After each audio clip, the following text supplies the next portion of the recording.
Good day. So this video is intended for the students who are using PC, laptop, or desktop computers. So in the group chat, I will be providing the link for the uh, download location for the JDK file. So the JDK stands for Java Development Kit. So amo ni siya ang responsible for executing and compiling our Java codes. So sa link na i-download nyo lang siya ang zip files. It will look like this.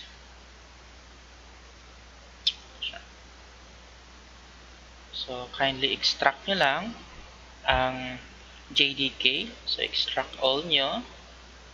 Then extract nyo lang sa may C. Pag-extract nyo, you will see it is currently extracting.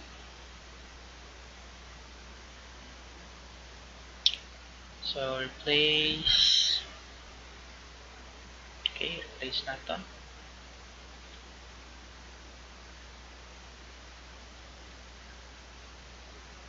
Okay, so after siya ma-extract, download nyo na to ang file.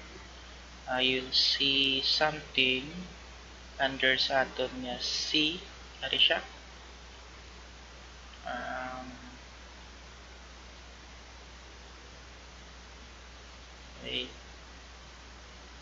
Okay. Now, so under sa aton C, you will see there my JDK-15. So, diri na siya. Amo ni siya unod sa aton nga JDK file. So, take note lang ang under sa may bin nga folder, no? Check nyo ta, mayara da siya. Dapat nga java.exe kag javac.exe. So, i-test natin siya, no? Kung nagagana siya ang aton nga JDK. So, sa aton nga Windows, click nyo lang ang start menu, then search nyo lang or type ka mo sa ang command prompt na siya.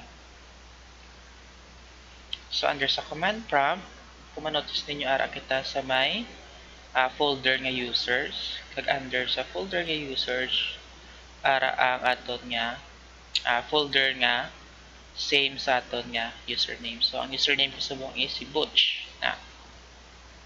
So kung sa Windows na siya, so makita na siya sa may C,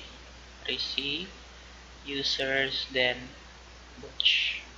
So under sa Butch nga folder, you will see these folders and files. Sa command line ka mo, type nyo lang ang dir nga command, then i-list nyo man dayon ang mga folders and files. So aton nga target is makadto kita sa may C, JDK, then bin. So C/JDK-15/bin. So ang aton nga target nga folder. So sa command line, type lang kamo sang cd or change directory, then type kamo jdk-15/bin.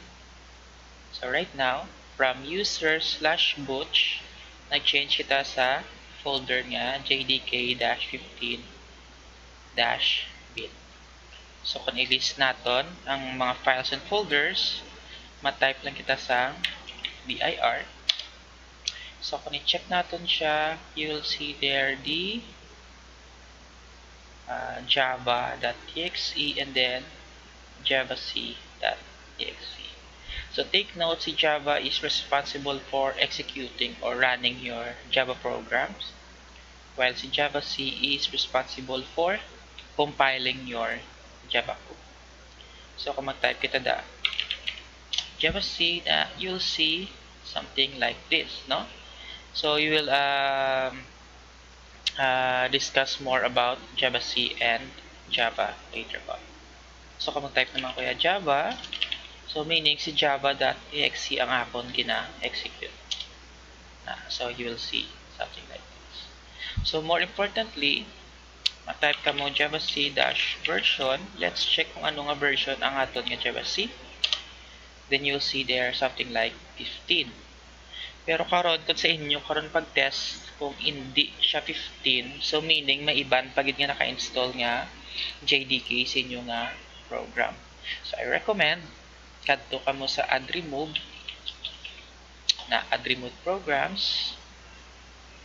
I-search na ka may Java pagid nga naka-install. So something like JDK or Java Development Kit, uninstall nyo na siya, no? Kay dapat 15 ang aton nga target. So same man sa Java-version na. So dapat si Java C kag Java dapat 15 ang ilang version. So dapat parehas na sila ha. Kay base later on hindi magsanto inyo nga code kag magka-error siya, no? So we would like to avoid that. Okay? So with this, no, we can compile or run our Java programs. But there is something else, no? What if naman hindi ako sa may bin nga folder or sa jdk-15/bin. So like this, no? So open ko liwat sa another command prompt. Now this time ara ako sa may butch nga folder. So mag-type ako sa Java C. Oops. Okay. Hala.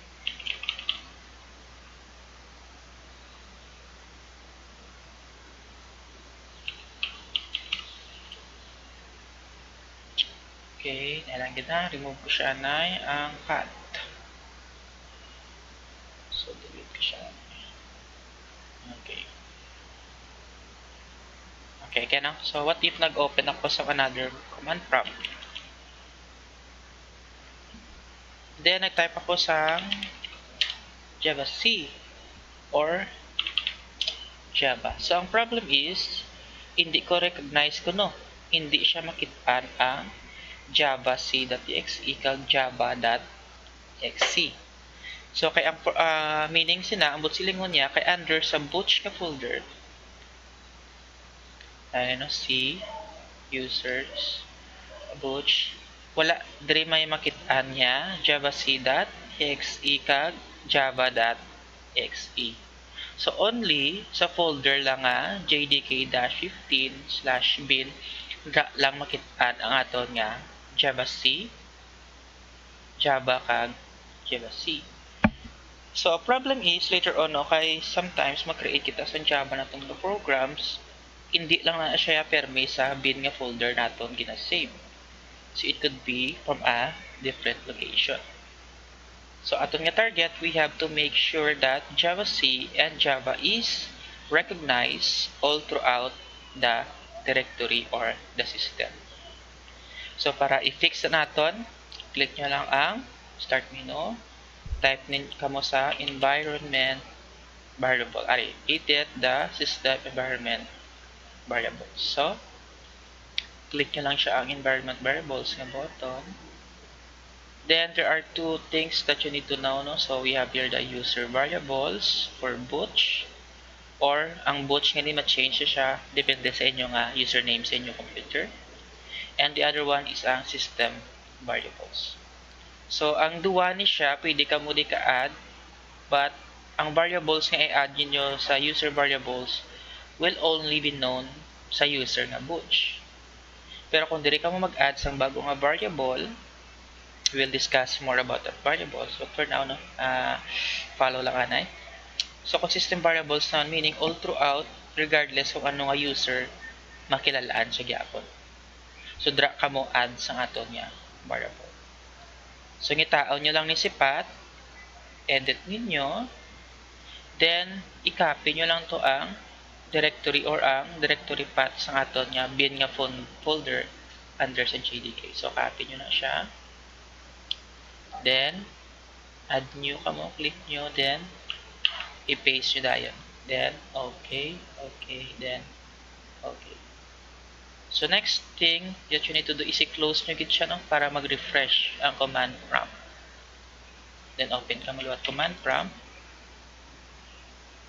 So, kagina, kung mag-Java C kita, nag-error siya or hindi siya kuno recognize. Pero, since kin-add siya nato sa aton environment variables, meaning nakilala na siya ang aton nga path nga bin. Ang folder kagina nga bin is nakilala na siya. So kung enter ko siya, so nag-execute ang aton nga Java C or ang aton nga Java. Regardless, even though wala kita sa may bin nga folder, no? Even though ara kita sa butch nga folder. Even di ba kagina wala di unod nga Java C kag java.txt sa butch nga folder, no? Pero this time since git-add na siya nato sa environment variables, nakilalaan na siya ang Java C kag Java. So later on, after this na mag-create kita sa first Java programs kag i-compile siya naton sa aton nga command. Okay, that's it.